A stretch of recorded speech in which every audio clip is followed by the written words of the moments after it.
ನಮಸ್ಕಾರ, ನಾನು ನಿಮ್ಮ ಭಾಗ್ಯನಾರಾಯಣ ಬೊಗ್ಗವರಪು. ನೀವು ನೋಡ್ತಾ ಇದ್ದೀರಾ ಸುದ್ದಿ ಸರ್ಕಲ್. ಕೆಲವು ತಿಂಗಳ ಹಿಂದೆ ತಿರುಪತಿಯ ಲಡ್ಡು ವಿಚಾರದಲ್ಲಿ ತುಪ್ಪದಲ್ಲಿ ಮಿಶ್ರಣ ಆಗಿದೆ, ಮಾಂಸದ ಅಂಶಗಳಿದ್ದಾವೆ ಅನ್ನುವಂತಹ ಗಲಾಟೆ ಆಗಿದ್ದು ನಿಮಗೆ ನೆನಪಿರ್ಬೋದು. ಆ ಸಂದರ್ಭದಲ್ಲಿ ಹೊಸ ಹಿಂದೂ ಸಾಮ್ರಾಟೊಬ್ಬರು ಹುಟ್ಕೊಂಡ್ರು ಆಂಧ್ರ ಪ್ರದೇಶದ ಉಪಮುಖ್ಯಮಂತ್ರಿ ಪವನ್ ಕಲ್ಯಾಣ್ ದೊಡ್ಡ ಮಟ್ಟದಲ್ಲಿ ಹಿಂದೂ ವೇಷ ಹಾಕ್ಕೊಂಡಿದ್ದೇನು, ನಾಮ ಬಳಕೊಂಡಿದ್ದೇನು, ತಿರುಪತಿಯ ಮೆಟ್ಲುಗಳನ್ನು ಕ್ಲೀನ್ ಮಾಡಿದ್ದೇನು. ಮೆಟ್ಲು ಮಾತ್ರ ಅಷ್ಟೇ, ಒಳಗಡೆ ಹೋಗಿ ಕ್ಲೀನ್ ಮಾಡಿದರೆ ಓಡಿಸಿರೋರು ಬ್ರಾಹ್ಮಣರು, ಮೆಟ್ಲು ಮಾತ್ರ ಕ್ಲೀನ್ ಮಾಡಿದ್ದೇನು. ಆ ನಂತರ ಎದೆ ತಟ್ಕೊಂಡು ಒಂದು ಡೈಲಾಗನ್ನು ಹೊಡೆದ್ರು. ಐ ಆಮ್ ಆನ್ ಅನ್ಅಪಾಲಜೆಟಿಕ್ ಸನಾತನಿ ಹಿಂದೂ, ನಾನೊಬ್ಬ ಕಟ್ಟರ್ ಸನಾತನಿ ಹಿಂದೂ ಅಂತ ಎದೆ ತಟ್ಕೊಂಡು ಹೇಳಿದ್ರು. ಆ ಅಬ್ಬರದಲ್ಲೇ ಇಲ್ಲಿವರೆಗೂ ಬದುಕ್ತಾ ಇದ್ದಾರೆ. ದಿನ ಬೆಳಗಾದರೆ ಏನೋ ಒಂದು ಪೋಷಾಕನ್ನು ಧರಿಸೋದು, ಧಾರ್ಮಿಕ ಪೋಷಾಕನ್ನು ಧರಿಸೋದು, ಧಾರ್ಮಿಕವಾಗಿ ಬಟ್ಟಿಟ್ಕೊಳ್ಳೋದು, ಓಡಾಡೋದು. ಉಪಮುಖ್ಯಮಂತ್ರಿ ಒಂದು ರೀತಿ ಉತ್ತರ ಪ್ರದೇಶದ ಮುಖ್ಯಮಂತ್ರಿ ಅವತಾರಕ್ಕೆ ಬಂದಿದ್ದಾರೆ. ಆದರೆ ಈಗ ಅವರದೇ ಕ್ಷೇತ್ರ ಇದೆಯಲ್ಲ, ಅವರು MLA ಆಗಿದ್ದಾರಲ್ಲ ಒಂದು ಕ್ಷೇತ್ರದಲ್ಲಿ, ಅಲ್ಲಿ ಅವರದೇ ಜಾತಿಗೆ ಸೇರಿದ ಜನ ದಲಿತರ ಮೇಲೆ ದೊಡ್ಡ ದೌರ್ಜನ್ಯ ಮಾಡಿದ್ದಾರೆ, ಬಹಿಷ್ಕಾರ ಹಾಕಿದ್ದಾರೆ. ಒಂದು ಮಾತಿಲ್ಲ. ಸನಾತನಿ ಹಿಂದೂ ಅಂದರೆ ಇದೇನಾ? ಹಿಂದೂ ಧರ್ಮ ಅಂದರೆ ಇದೇನಾ? ಜಾತಿ ವ್ಯವಸ್ಥೆಯನ್ನು ಪೋಷಿಸಿಕೊಂಡು ಹೋಗೋದು, ಜಾತಿಯ ಆಧಾರದ ಮೇಲೆ ದೌರ್ಜನ್ಯ ಬಹಿಷ್ಕಾರಗಳನ್ನು ಬೆಂಬಲಿಸೋದು ಇದೇನಾ ಅನ್ನೋ ಪ್ರಶ್ನೆ ಈಗ ಉದ್ಭವ ಆಗುತ್ತೆ.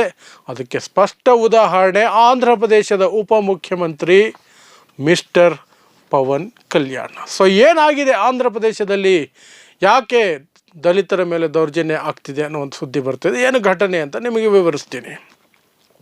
ಪವನ್ ಕಲ್ಯಾಣ್ ಅವರ ಕಾಕಿನಾಡ ಜಿಲ್ಲೆಯ ಪೀತಾಪುರಂ ಅನ್ನುವುದು ಅವರ ಕ್ಷೇತ್ರ. ಆ ಕ್ಷೇತ್ರದಲ್ಲಿ ಕಾಪು ಜನಾಂಗ ದೊಡ್ಡ ಮಟ್ಟದಲ್ಲಿದ್ದಾರೆ, ಕಾಪು ಜಾತಿಯ ಜನ ಇದ್ದಾರೆ. ಅವ್ರಿಗವರೇ ಮೇಲ್ಜಾತಿ ಅಂತ ಕರೆಸ್ಕೊಳ್ತಾರೆ.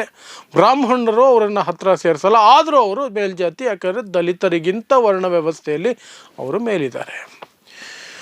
ಪವನ್ ಕಲ್ಯಾಣ್ ಸಹ ಅದೇ ಕಾಪು ಜಾತಿಗೆ ಸೇರಿದಂತಹ ವ್ಯಕ್ತಿ.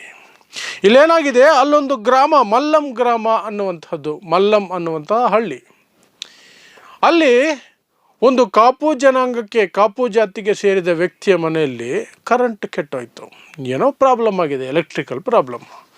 ಅದನ್ನು ರಿಪೇರಿ ಮಾಡೋದಕ್ಕೆ ಇದ್ದಂತಹದ್ದು ಒಬ್ಬನೇ ವ್ಯಕ್ತಿ ಆ ಊರಲ್ಲಿ, ಆತ ದಲಿತ. ಸೊ ವಿಧಿ ಇಲ್ಲದೆ ಮನೆಗೆ ಕರ್ಸ್ಕೊಂಡ್ರು, ರಿಪೇರಿ ಮಾಡಿಕೊಡಪ್ಪ ಅಂತ. ಅಂತಹ ಸಂದರ್ಭದಲ್ಲೇ ಕರ್ಸ್ಕೊಳ್ಳೋದು. ಬೇರೆ ಸಂದರ್ಭದಲ್ಲಿ ಮನೆ ಹತ್ರ ಹೋದರೆ ಓಡಿಸ್ತಾರೆ, ಮನೆ ಒಳಗಡೆ ಬಿಟ್ಕೊಳ್ಳೋದಿಲ್ಲ, ಜಾತಿ ಅಡ್ಡ ಬರುತ್ತಲ್ಲ. ಸೊ ಅಲ್ಲಿ ಸುರೇಶ್ ಬಾಬು ಅನ್ನುವಂತಹ ಎಲೆಕ್ಟ್ರಿಷಿಯನ್, ದಲಿತ, 38 ವರ್ಷ ಆತನಿಗೆ. ಆತ ಹೋಗ್ತಾನೆ. ಎಲ್ಲಿ ಶೆಟ್ಟಿ ಜಲ್ಲಬಾಬು ಅನ್ನುವಂಥವನು ಕಾಪು ಜಾತಿಯ ವ್ಯಕ್ತಿ, ಅವನ ಮನೆಗೆ ಹೋಗ್ತಾನೆ ಈತ. ಪಾಪ ಸುರೇಶ್ ಬಾಬು, ಏನಾಗುತ್ತೋ ಏನೋ ಕರೆಂಟ್ ಶಾಕ್ ಹೊಡೆದು ಸುರೇಶ್ ಬಾಬು ಬಿದ್ದು ಸತ್ತು ಹೋಗ್ತಾನೆ. Current shock ಹೊಡೆಯುತ್ತೆ. ಸೊ ಅಲ್ಲಿ ಜನ ಎಲ್ಲ ಸೇರ್ತಾರೆ. ದಲಿತರ ಹುಡುಗ ಸತ್ತು ಹೋಗಿದ್ದಾನೆ, ಕಾಪು ಜಾತಿಯ ಮನೆಗೆ ಬಂದಿದ್ದ, ಎಲೆಕ್ಟ್ರಿಕಲ್ ಶಾಕ್ ಆಯಿತು, ಸತ್ತು ಹೋಗಿದ್ದಾನೆ. ಪಾಪ ಚಿಕ್ಕ ಮಕ್ಕಳು, 2 ಮಕ್ಕಳು ಅವನಿಗೆ, ಹೆಂಡತಿ ಗೋಳಾಡ್ತಿದ್ದಾಳೆ. ಸೊ ಎಲ್ಲ ಪಂಚಾಯತಿ ಸೇರ್ತಾರೆ, ಒಂದು ಕಾಂಪನ್ಸೇಷನ್ ಕೊಡಬೇಕು ಸುರೇಶ್ ಬಾಬುಗೆ ಅಂತ ಬೇಡಿಕೆಯನ್ನು ಇಡ್ತಾರೆ ದಲಿತರು. ಆ ಪಂಚಾಯಿತಿಯಲ್ಲಿ ಒಂದು ನಿರ್ಧಾರ ಆಗುತ್ತೆ. 2,70,000 ರೂಪಾಯಿ, 2,70,000 ರೂಪಾಯಿಯನ್ನು ಈ ಎಲ್ಲಿ ಶೆಟ್ಟಿ ಜಲ್ಲಬಾಬು ಅನ್ನುವಂತಹ ಕಾಪು ಜಾತಿಗೆ ಸೇರಿದಂಥವನು ಕೊಡಬೇಕು. ಯಾಕಂದರೆ ಆತನ ಮನೆಗೆ ಬಂದಾಗ ಆ ದುರ್ಘಟನೆ ಆಗಿದೆ, ಆತನ ಮನೆಯ ಕರೆಂಟನ್ನು ರಿಪೇರಿ ಮಾಡಬೇಕಾದ್ರೆ ಸುರೇಶ್ ಬಾಬು ತೀರ್ ಹೋಗಿದ್ದಾನೆ ಅಂತ ಒಪ್ಕೊಳ್ತಾನೆ. ಇವನು ಜಲ್ಲಬಾಬು ಅನ್ನುವಂಥವನು ಒಪ್ಕೊಳ್ತಾನೆ. ಮಾರನೇ ದಿನ ದುಡ್ಡು ಕೊಡಬೇಕಾದ್ರೆ ಕೇವಲ 70,000 ರೂಪಾಯಿಗಳನ್ನು ಮಾತ್ರ ಕೊಡ್ತಾನೆ. ಅಲ್ಲಿಗೆ ದಲಿತರು ಪ್ರಶ್ನೆ ಮಾಡ್ತಾರೆ, ನಿನ್ನೆ 2,70,000 ರೂಪಾಯಿ ಒಪ್ಕೊಂಡೆ, ಇವತ್ತು ಕೇವಲ 70,000 ಕೊಡ್ತಾ ಇದೆಯಾ, ಇದು ಅನ್ಯಾಯ. ಈ 70,000ದಲ್ಲಿ ಆ ಕುಟುಂಬಕ್ಕೆ ಏನಾಗುತ್ತೆ ಅಂತ ಗಲಾಟೆ ಮಾಡ್ತಾರೆ.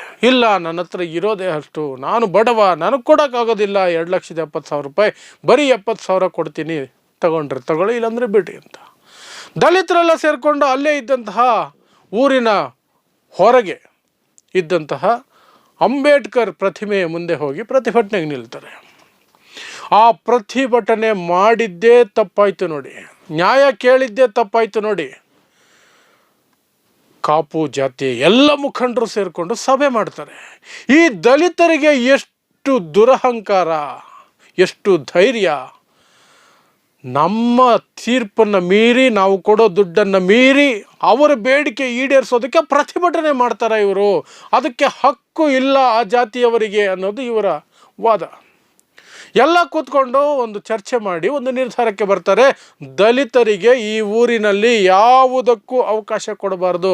ಅಂಗಡಿಗೆ ಹೋದರೆ ಸಾಮಾನು ಕೊಡಬಾರ್ದು, ಹೋಟೆಲ್ಗೆ ಹೋದರೆ ತಿಂಡಿ ಕಾಫಿ ಕೊಡಬಾರ್ದು, ಯಾವುದಕ್ಕೂ ಅವ್ರಿಗೆ ಸಹಕಾರ ಕೊಡಬಾರ್ದು, ಬಹಿಷ್ಕಾರ ಹಾಕಬೇಕು ಇಡೀ ದಲಿತ ಸಮುದಾಯವನ್ನು.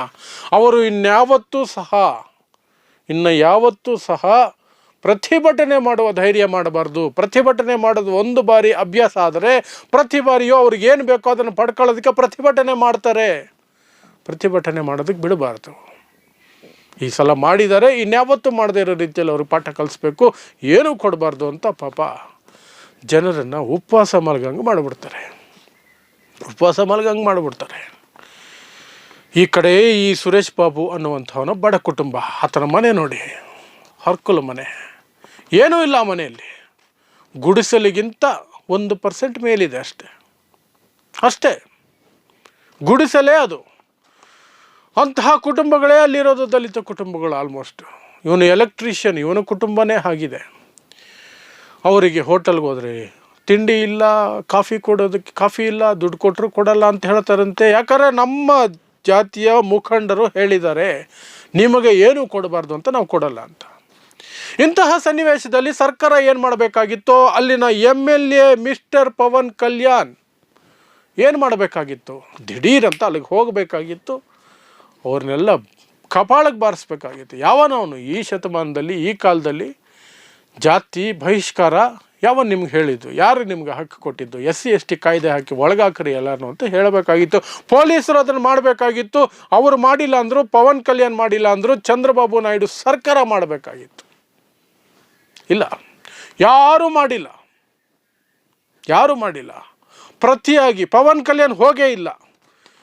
ಸನಾತನಿ ಹಿಂದೂ ನಾನು ಅಂತ ಎದೆ ತಟ್ಕೊಂಡಂತಹ ಪವನ್ ಕಲ್ಯಾಣ್ ಆ ಕಡೆ ಹೋಗೇ ಇಲ್ಲ. ತನ್ನ ಜಾತಿಯ ಜನ ಅಷ್ಟು ದೊಡ್ಡ ದೌರ್ಜನ್ಯ ನಡೆಸ್ತಾ ಇದ್ದರೆ ಆ ಕಡೆ ಹೋಗೇ ಇಲ್ಲ. ತನ್ನದೇ ಕ್ಷೇತ್ರ, ತಾನೇ MLA ಅಲ್ಲಿ ಹೋಗೇ ಇಲ್ಲ. ಸರ್ಕಾರದ ಕಡೆಯಿಂದ ಹೋದ್ರಂತಲೇ ಇಲ್ಲ. ಆದರೆ ಒಂದು ಟೀಮನ್ನು ಕಳಿಸ್ತಾರೆ ಸರ್ಕಾರ ಕದ್ದು ಮುಚ್ಚಿ. ಏನು ಟೀಮು ಅಂದರೆ ಸಂಧಾನ ಮಾಡೋಕ್ಕಂತೆ. ಈ ಥರ ಎಲ್ಲ ಮಾಡ್ಕೋಬಾರ್ದು. ನಾವು ಮೇಲ್ಜಾತಿಯವರನ್ನು ರಿಕ್ವೆಸ್ಟ್ ಮಾಡ್ಕೊಳ್ತೀವಿ, ನಿಮಗೊಂದಷ್ಟು ಊಟ ತಿಂಡಿಗೆಲ್ಲ ಅವಕಾಶ ಮಾಡಿಕೊಡ್ತೀವಿ, ಇದನ್ನು ಇಲ್ಲಿಗೆ ಬಿಟ್ಬಿಡೋಣ ಅಂತ ಹೇಳೋದಕ್ಕೆ ಒಂದು ಸಂಧಾನದ ಟೀಮ್ ಹೋಗಿದೆ ಅಂತ ಅಲ್ಲಿಗೆ. ಅದನ್ನು ದಲಿತರು ಪುರಸ್ಕರಿಸಿಲ್ಲ. ಈಗ ಒಂದು NGO ಹೋಗಿ ಅಲ್ಲಿನ ಪರಿಸ್ಥಿತಿಯನ್ನು ವಿವರಿಸಿದೆ. ಆ ವಿವರಣೆಗಳನ್ನೇ ನಾನು ನಿಮಗೆ ಹೇಳ್ತಾ ಇರೋದು. ಆ ವಿವರಣೆಗಳನ್ನು ದ ವೈರ್ ಅನ್ನುವಂತಹ ವೆಬ್ಸೈಟ್ನವರು, ಸುದ್ದಿ ಸಂಸ್ಥೆಯವರು ಸಂಪೂರ್ಣವಾಗಿ ಪ್ರಕಟ ಮಾಡಿದ್ದಾರೆ. ಇದು ಸನಾತನಿ ಹಿಂದೂ ಅಂತ ಹೇಳಿಕೊಳ್ಳೋವರ ಒಳಗಿನ ಗುಟ್ಟು. ಅವರ ಒಳಗಿರುವ ನಂಜು ಯಾವತ್ತೂ ಆರೋದಿಲ್ಲ. ಅವರ ಧರ್ಮದ ಘೋಷಣೆಗಳು, ನಾಮ, ಆ ಕೇಸರಿ ಬಟ್ಟೆ, ಇದೆಲ್ಲವೂ ಸಹ ಕೇವಲ ನಾಟಕ. ವಾಸ್ತವತೆಗೆ ಬಂದಾಗ ಅವರ ನಿಜ ರೂಪ ಗೊತ್ತಾಗುತ್ತೆ. ಇದೇ Pawan Kalyan I am an unapologetic Hindu ಅಂತ ಹೇಳಿದಂತಹ ಪವನ್ ಕಲ್ಯಾಣ್, ಎದೆ ಹೊಡ್ಕೊಂಡು ಹೇಳಿದಂತಹ ಪವನ್ ಕಲ್ಯಾಣ್ ತನ್ನ ಕ್ಷೇತ್ರದಲ್ಲಿ ತನ್ನದೇ ಜಾತಿಯವರು ದಲಿತರ ಮೇಲೆ ದೌರ್ಜನ್ಯ ನಡೆಸ್ತಿದ್ರೆ ಪತ್ತೆನೇ ಇಲ್ಲ. ಮತ್ತು ಒಂದು ಅರೆಸ್ಟ್ ಇಲ್ಲ, ಕೇಸೇ ಇಲ್ಲ. ಅರೆಸ್ಟ್ ಆಗೋದು ಬಿಡಿ, ಕೇಸೇ ಮಾಡಿಲ್ಲ. SC/ST ಅಟ್ರಾಸಿಟಿ ಆ್ಯಕ್ಟಲ್ಲಿ ಬರುತ್ತಿದ್ದು ಬಹಿಷ್ಕಾರ ಹಾಕೋದು, ಕೇಸೇ ಇಲ್ಲ. ಇದು ಪವನ್ ಕಲ್ಯಾಣ್ ಅವರ ನಿಜ ರೂಪ ಮತ್ತು ಅವರ ಸನಾತನಿ ಅಂತ ಹೇಳ್ಕೊಂಡು ಓಡಾಡುವಂತಹ ಡೊಂಗಿತನದ ಬಯಲಾಗಿರುವ ಘಟನೆ. ಇಂತಹದ್ದೇ ಸುದ್ದಿಗಳಿಗೆ ನಿರಂತರವಾಗಿ ನೋಡ್ತಾ ಇರಿ ಸುದ್ದಿ ಸರ್ಕಲ್. ನಾನು ನಿಮ್ಮ ಭಾಗ್ಯನಾರಾಯಣ ಬೊಗವರಪು.